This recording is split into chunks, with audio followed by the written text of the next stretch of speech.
Hello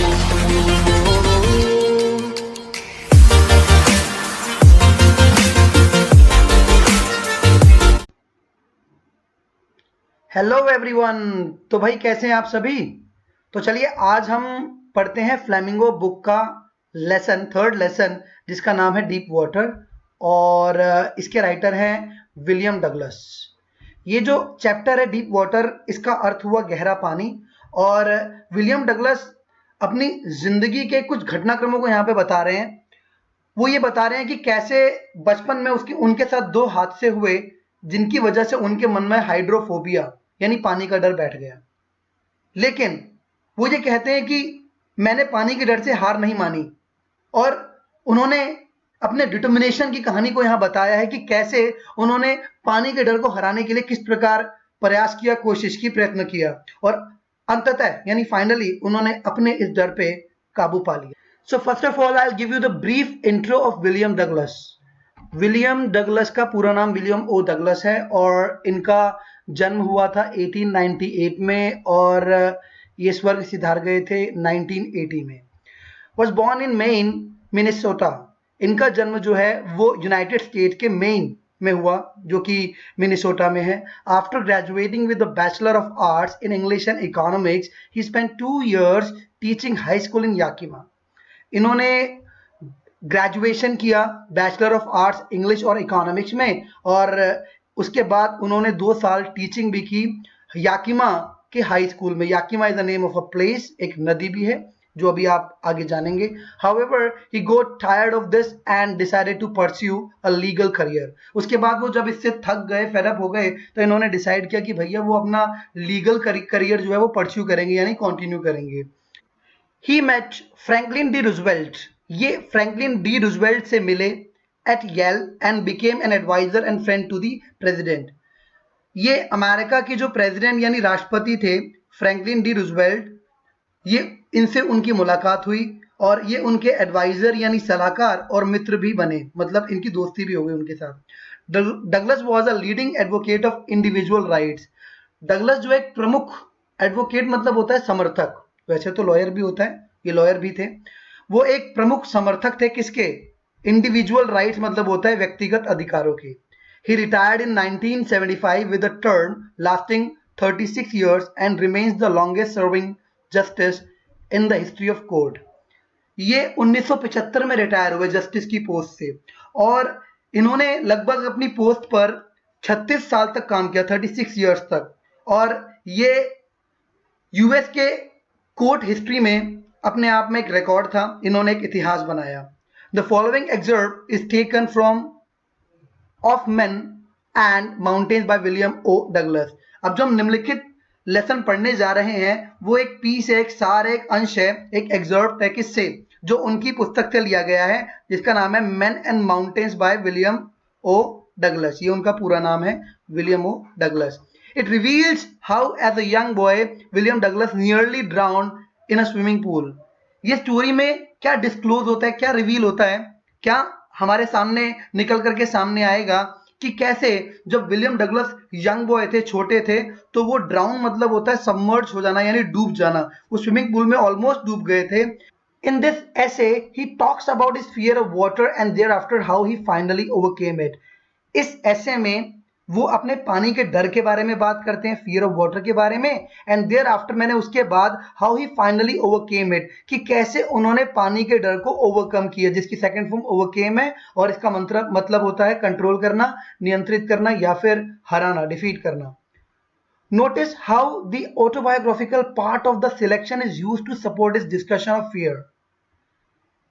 इसमें ध्यान दीजिए, नोटिस मतलब ध्यान दीजिए कि कैसे उनके जीवन के एक हिस्से से जुड़ी हुई घटना। ऑटोबायोग्राफिकल का मतलब होता है dealing with the writers on life, यानी राइटर की खुद के जिंदगी से जुड़ी हुई घटना, कि उनके जीवन के एक हिस्से से जुड़ी हुई घटना का जो उन्होंने सिलेक्शन किया है यानी चुनाव किया है, वो कैसे उनके डर के डिस्कशन को सपोर्ट करता है। ठीक है जी, तो चलिए शुरू करते हैं chapter deep water.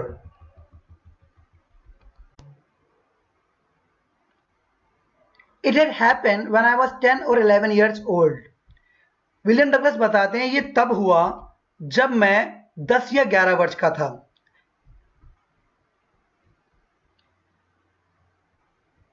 I had decided to learn to swim. भाई मैंने डिसाइड किया कि मैं स्विमिंग सीखूंगा, तैरना सीखूंगा। There was a pool at the YMCA in Yakima that offered exactly the opportunity. देखिए YMCA एक क्रिश्चियंस की ऑर्गेनाइजेशन है जो पूरे वर्ल्ड के अंदर ट्रेनिंग प्रोग्राम्स चलाती है, ठीक है।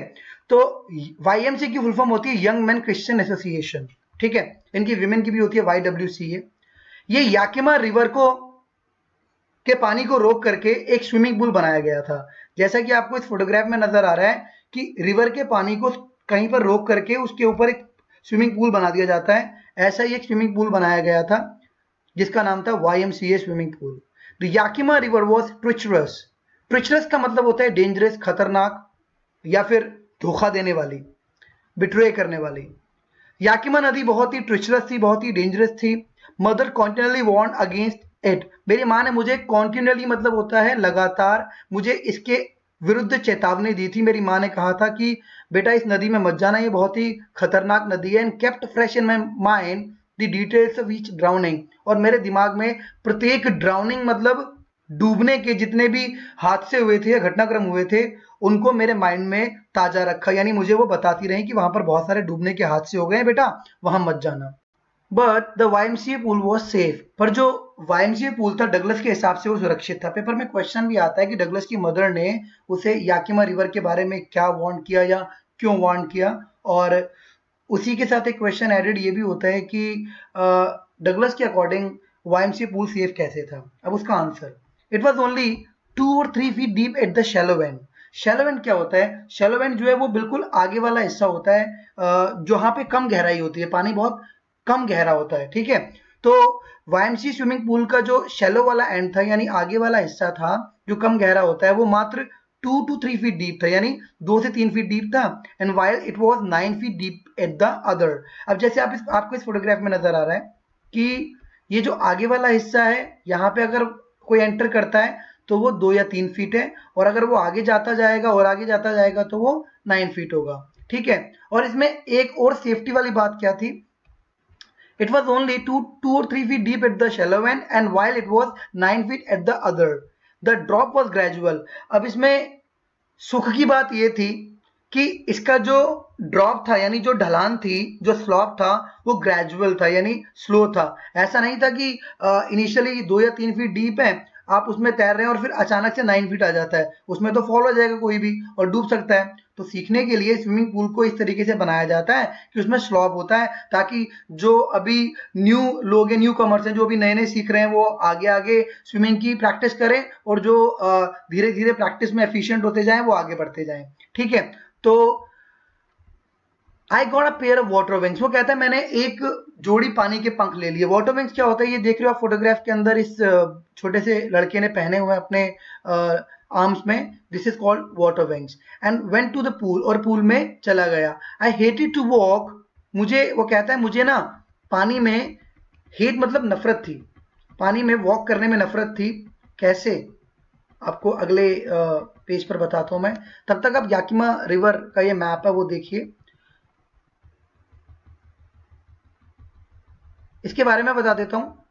The Yakima river is a tributary of the Columbia river in eastern Washington USA. Yakima river जो है वो एक ट्रिब्यूटरी मतलब होता है सहायक नदी, सहायक नदी है, कोलंबिया रिवर की सहायक नदी है जो ईस्टर्न वॉशिंगटन यूएसए में है। The state is named after the indigenous Yakima Yakama people. और इस नदी का नाम जो है वहां के जो इंडिजिनस मतलब होता है जो मूल निवासी होते हैं, ट्राइबल लोग होते हैं, उनके नाम पर इसका नाम रखा गया है, ठीक है। तो वो कह रहा है कि I hate walk naked into it and show my skinny legs. वो कहता है मुझे पानी के अंदर ना नेकेड मतलब बिना कपड़ों के जाने में शर्म सी फील होती थी। मुझे अच्छा नहीं लगता था कि लोग मेरी दुबली टांगों को देखें, बड़ी पतली, स्किनी का मतलब होता है पतली, लोग मेरी थिन टांगों को देखें। वो बड़ा कमजोर सा था तो उसको इस बात से थोड़ी शर्म आती थी। But I subdued my pride and did it. वो कहता है लेकिन मैंने भी हार नहीं मानी, मैंने किसी तरीके से, सबड्यू का मतलब होता है कंट्रोल करना या डिफीट करना यानी ओवरकम करना।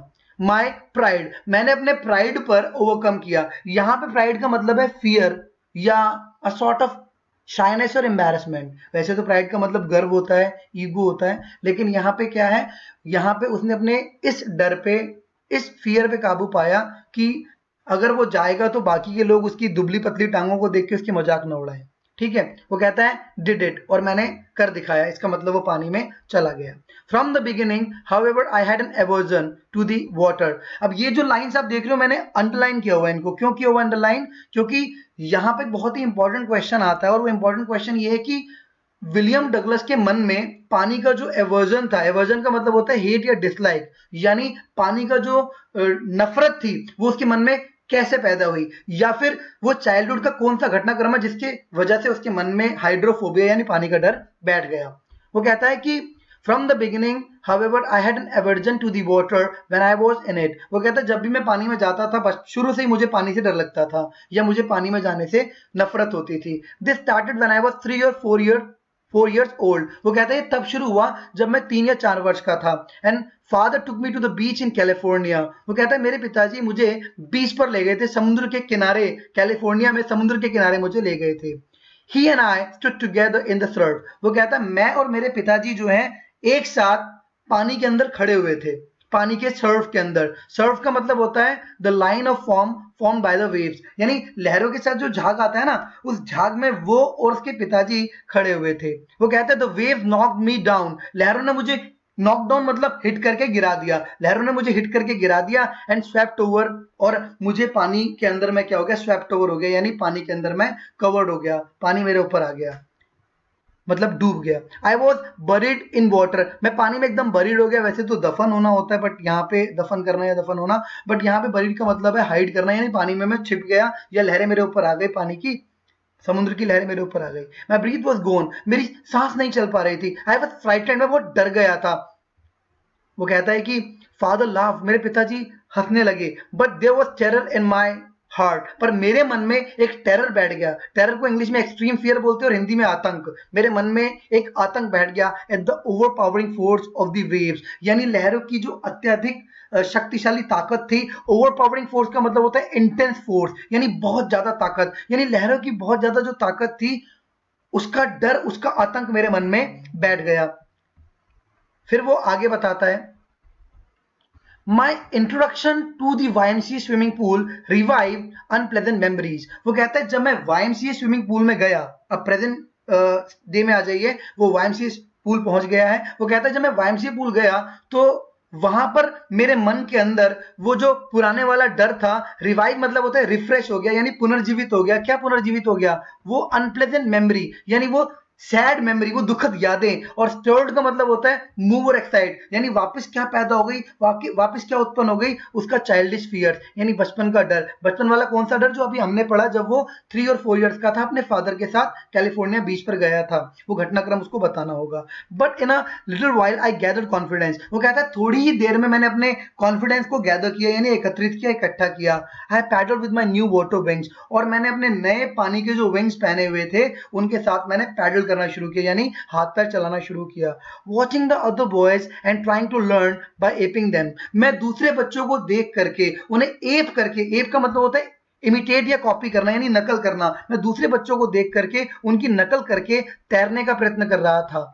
I did this 2 or 3 times, मैंने ये 2 या 3 बार किया, ऑन डिफरेंट डेज, यानी अलग अलग दिनों पर। And was just beginning to feel at ease, और अब थोड़े ही दिनों के अंदर, कुछ ही दिनों के अंदर जो है बिगिनिंग मैंने शुरू कर दिया। फील एट ईज का मतलब होता है फीलिंग कॉन्फिडेंट एंड रिलैक्स। अब मुझे पानी के अंदर थोड़ा रिलैक्स फील होने लगा, थोड़ा आराम आने लगा। इन दी वाटर, पानी के अंदर। When the miss adventure happened, अभी मुझे पानी के अंदर थोड़ा रिलैक्स फील होना शुरू हुआ ही था, मैं कंफर्टेबल हुआ ही था पानी के साथ, तभी मेरे साथ एक मिस एडवेंचर मतलब मिसहैप या एक्सीडेंट, यानी एक दुर्घटना उसके साथ घटित हो गई। उसके साथ क्या दुर्घटना घटित हुई अब हम अगले पैराग्राफ में पढ़ेंगे। और ये वाला पार्ट भी बहुत ही इंपॉर्टेंट है, क्योंकि अगर ये लॉन्ग क्वेश्चन आता है कि स्विमिंग पूल के अंदर उसके साथ मिस एडवेंचर क्या हुआ या कैसे हुआ, तो ये सारा आपको बताना होगा। कई बार इसमें ये भी पूछता है कि जब वो पानी के अंदर डूब रहा था, तो स्विमिंग पूल के पानी में जब डूब रहा था तो उसके मन में क्या क्या थॉट्स, क्या क्या विचार आए, ठीक है, या उसकी क्या स्ट्रैटेजी थी अपने आप को बचाने की। तो वो आगे बताता है कि I went to the pool when no one else was there. वो बताता है कि एक दिन वो पूल पहुंच गया जब वहां कोई भी नहीं था, कोई भी नहीं आया था, सबसे पहले वही पहुंचा। द प्लेस वॉज क्वाइट, जगह बिल्कुल शांत थी, वहां कोई भी नहीं था। द वाटर वॉज स्टिल, पानी बिल्कुल स्टिल था यानी ठहरा हुआ था पानी। And the tile bottom was as white and clean as bathtub. और जो नीचे बॉटम में यानी बेस में जो टाइल्स नजर आ रही थी, जो स्विमिंग पूल के नीचे जो फ्लोर होता है उसकी जो टाइल्स थी वो इतनी क्लीन नजर आ रही थी, स्विमिंग पूल ऐसा लग रहा था जैसे नहाने का टब हो, बाथ टब हो। आई वॉज टिमिड मतलब होता है फियरफुल, मैं बहुत डरा हुआ था। अबाउट गोइंग इन अलोन, अकेले पानी में जाने से मैं डर रहा था अकेला। So I sat on the side of the pool to wait for others, तो मैं पूल के साइड में बैठ गया ताकि मैं दूसरे लोगों का इंतजार करूं, बाकी लोग भी आ जाएं तो मैं उनके साथ पानी के अंदर जाऊं। I hadn't been long there when in came a big brother of a boy. अभी मुझे वहां पर प्रतीक्षा करते हुए, इंतजार करते हुए ज्यादा समय भी नहीं बीता था, तभी वहां पर कौन आ गया? A big brother of a boy. एक big brother of a boy का मतलब क्या होता है? एक ऐसा बॉय, एक ऐसा व्यक्ति who is tough and aggressive and enjoys a fight और आर्ग्यूमेंट, जो बहुत एग्रेसिव होते हैं, झगड़ालू प्रवृत्ति के होते हैं और ऐसे लोगों को लड़ने झगड़ने में, आर्ग्यूमेंट्स करने में मजा आता है। कुछ इस तरीके का एक लड़का आ गया वहां पे। प्रोबेबली 18 ईयर्स ओल्ड, लगभग वह 18 वर्ष का रहा होगा। He had thick hair on his chest, उसकी छाती पर काफी घने बाल थे। He was a beautiful physical specimen with legs and arms that showed rippling muscles. अब थोड़ा यहाँ समझिएगा उसकी अपीयरेंस के बारे में।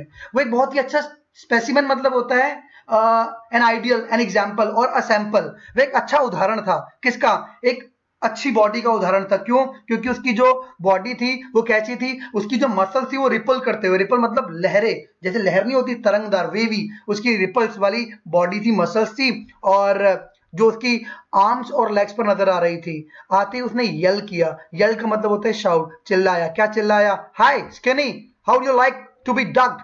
उसने बोला, हे स्किनी, ये कमजोर लड़के, दुबले पतले लड़के, how would you like to be duck, कैसा रहेगा अगर तुम डक करना चाहो। डक मतलब होता है किसी को अचानक आप डिप कर देना या डुबो देना, सडनली डुबकी लगा देना। उसने बोला, डुबकी लगाना चाहेगा भाई?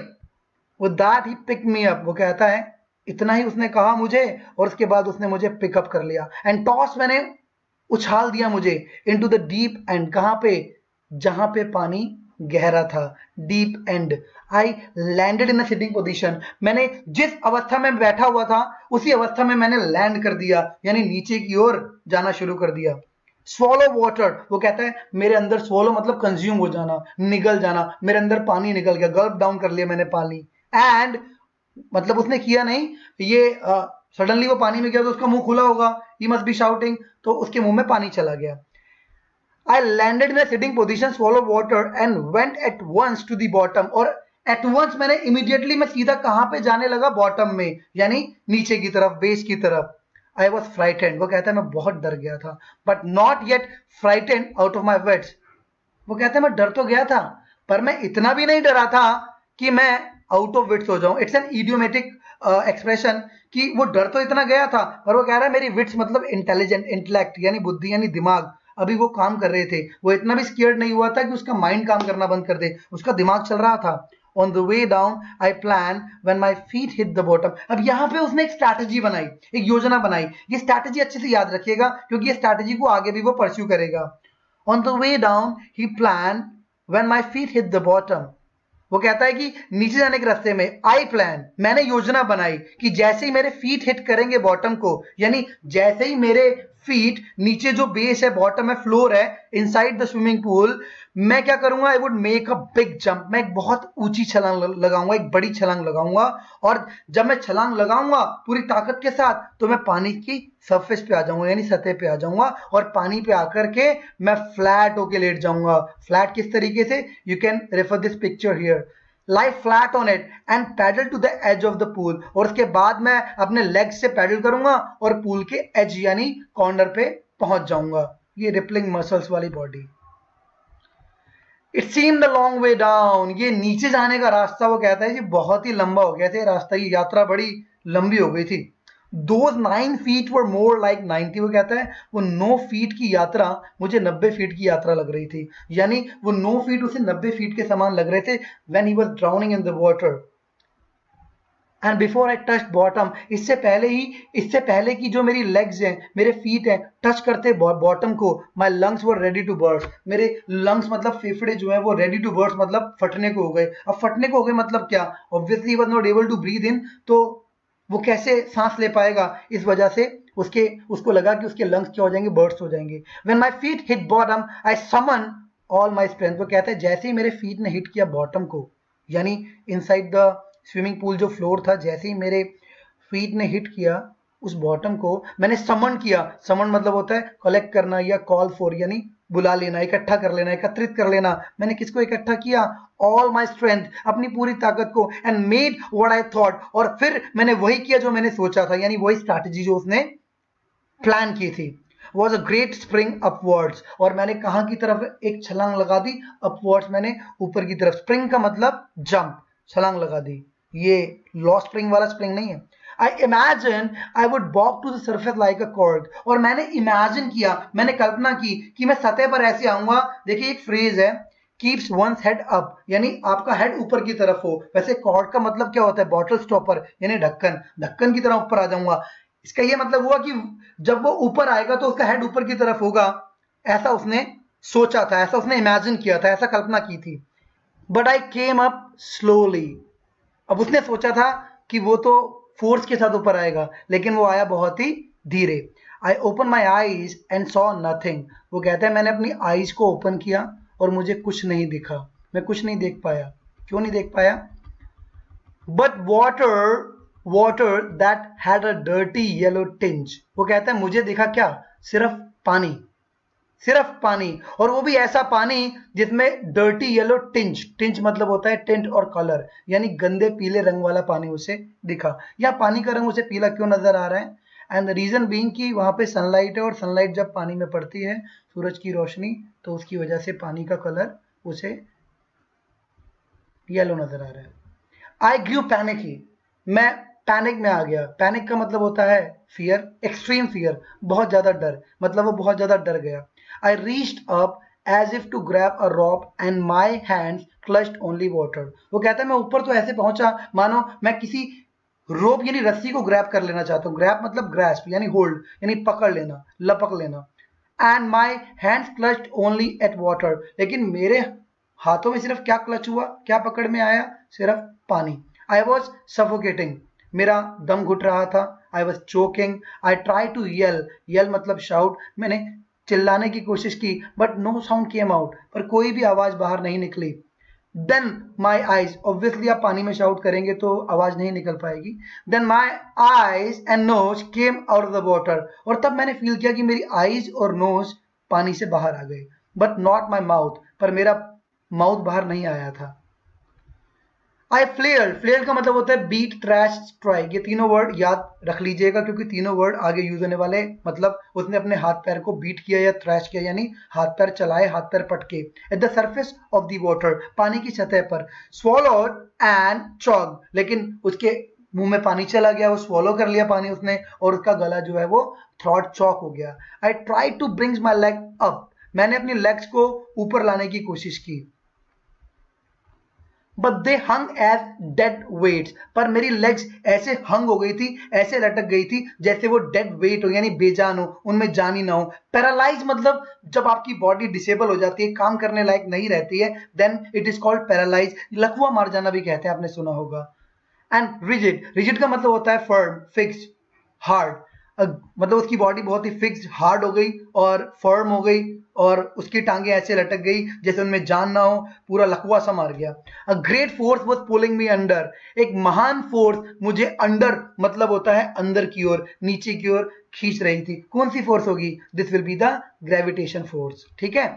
A great force was pulling me under, एक महान ताकत मुझे नीचे खींच रही थी, एक बहुत बड़ी ताकत मुझे नीचे खींच रही थी। आई स्क्रीम्ड, स्क्रीम का मतलब येल, शाउट, श्रीक यानी चीखना, चिल्लाना। मैं चिल्लाया, चीखा, मदद के लिए पुकारना चाहता था वो, but only the water heard me, पर वो चीखता भी तो कैसे, उसकी पुकार कौन सुनता, कोई भी नहीं, केवल पानी। I had started on the long journey back to the bottom of the pool, और फिर दोबारा मेरी पानी की गहराई की यात्रा शुरू हो गई, बॉटम में जाने तक की यात्रा दोबारा से शुरू हो गई। I struck at the water, मैंने कहा ये वर्ड आएगा स्ट्राइक की second form struck. I struck at the water, मैंने पानी को स्ट्रक किया। एज आई वेंट डाउन, जैसे जैसे मैं नीचे जा रहा था मैंने पानी को खूब स्ट्रक किया, खूब हाथ पैर चलाए। Expending my strength as one in nightmare, मैंने अपनी पूरी ताकत को स्पेंड कर दिया, यूज कर दिया, खर्च कर दिया। जैसे कोई व्यक्ति जब रात को, नाइटमेयर मतलब होता है रात को आपको दिखने वाला एक भयानक सपना, फ्राइटनिंग ड्रीम। रात को जो भयानक सपना आता है ना, उस सपने में कभी कभी इंसान एक ऐसी ताकत से लड़ रहा होता है जिस ताकत को वह क्या नहीं कर सकता, रेजिस्ट नहीं कर सकता, स्टॉप नहीं कर सकता, कंट्रोल नहीं कर सकता। एक ऐसी ताकत which is uncontrollable, which you cannot stop. तो वो कह रहा है कि मैं ऐसे ही एक भयानक सपने से लड़ रहा था। I had lost all my breath, उसे सांस आना बंद हो रही थी, उसकी सांसें खत्म हो रही थी। माई लंग्स एक्ट, मेरे मेरे लंग्स यानी फेफड़े दुखने लगे थे। माई हेड थ्रॉब्ड, और मेरे दिल के अंदर थ्रॉबिंग फील कर रहा था। थ्रॉबिंग मतलब पल्सेशन यानी बीटिंग, धक धक धक फील हो रहा था उसे। आई वॉज गेटिंग डिजी, डिजी का मतलब होता है चक्कर आना, मुझे चक्कर आ रहे थे।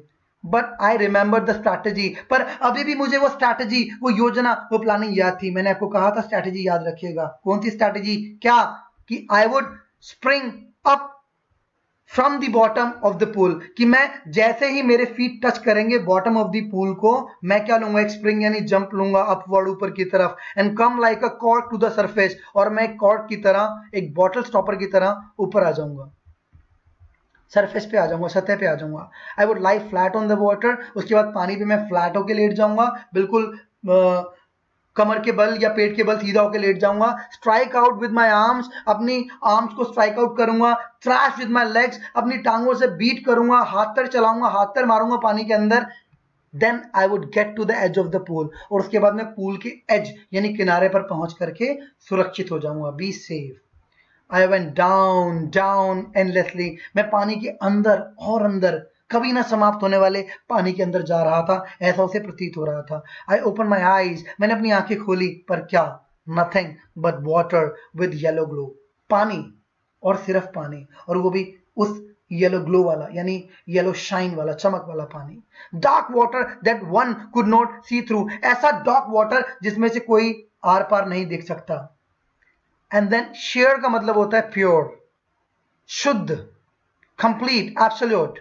स्टॉर्क का मतलब होता है सीवियर, टेरर, सीज मी। वो कहता है और उसके बाद पानी के अंदर मुझे एक शेयर यानी प्योर यानी शुद्ध, स्टॉर्क मैंने भयानक, टेरर यानी आतंक ने मुझे सीज कर लिया, ग्रैब कर लिया, होल्ड कर लिया। शुद्ध भयंकर आतंक ने सीज कर लिया था, जकड़ लिया था। Terror that knows no control, ये एक ऐसा टेरर है, एक ऐसा आतंक है जिसके आगे कोई अंडरस्टैंडिंग, कोई समझ काम नहीं करती, कुछ नहीं समझता। Terror that knows no control, ये एक ऐसा आतंक है जिसके ऊपर कोई नियंत्रण नहीं चलता। Terror that no one can understand, ये एक ऐसा टेरर है जिसे कोई, ये एक ऐसा आतंक है जिसे कोई अंडरस्टैंड नहीं कर सकता, समझ नहीं सकता। वो लोग तो बिल्कुल नहीं समझ सकते हु हैजंट एक्सपीरियंस्ड इट, जिन्होंने इस टेरर का अनुभव नहीं किया है, जिन्होंने इस टेरर को एक्सपीरियंस नहीं किया है, समझा नहीं है। I was shrieking under water, मैं पानी के अंदर, श्रीकिंग का मतलब शाउट, यल, चिल्लाना, मैं पानी में चिल्ला रहा था। I was paralysed under water, मैं पानी के अंदर बिल्कुल पैरालाइज हो गया था, डिसेबल हो गया था, मतलब उसकी बॉडी जो है वो काम नहीं कर रही थी।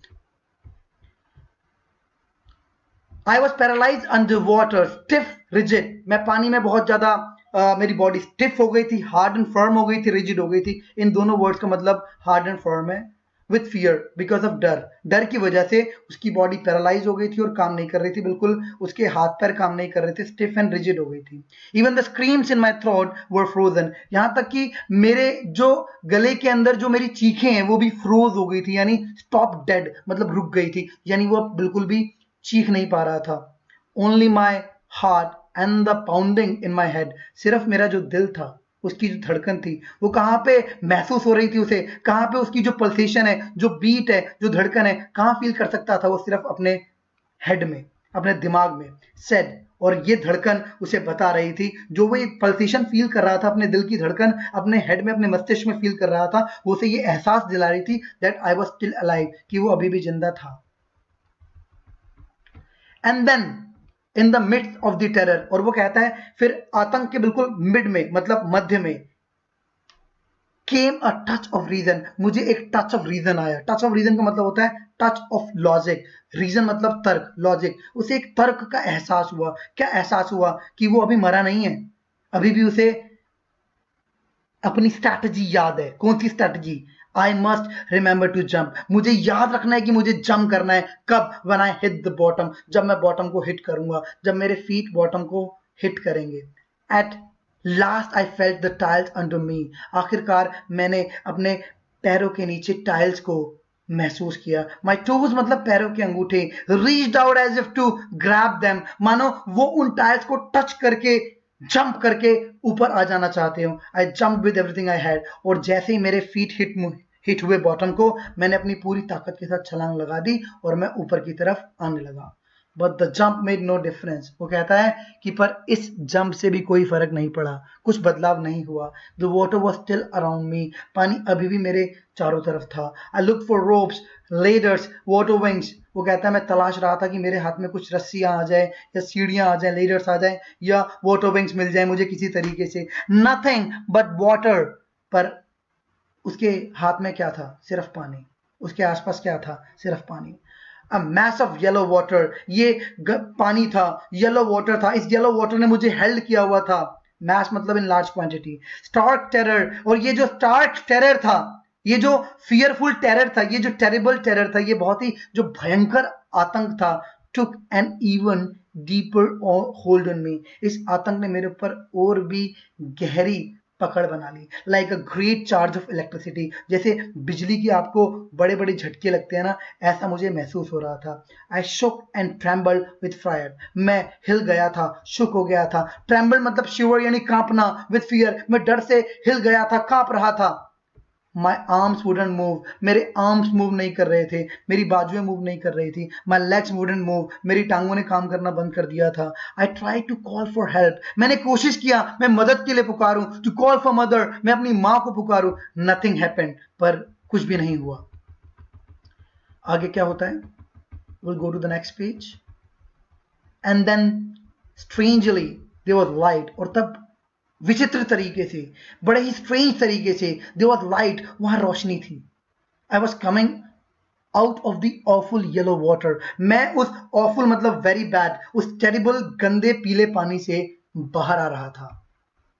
Eight least my eyes were, कम से कम मेरी आंखें तो बाहर आ गई थी। My nose was almost out too, और मेरी नाक भी लगभग बाहर आ गई थी। Then I started down a third time, और अब मैंने तीसरी बार पानी में जाना शुरू किया। आई sucked for air and got water, वो ब्रीथ करना चाहता था, इनहेल करना चाहता था, सांस लेना चाहता था, बट इनहेल करते हुए उसके अंदर पानी आ गया। Got water.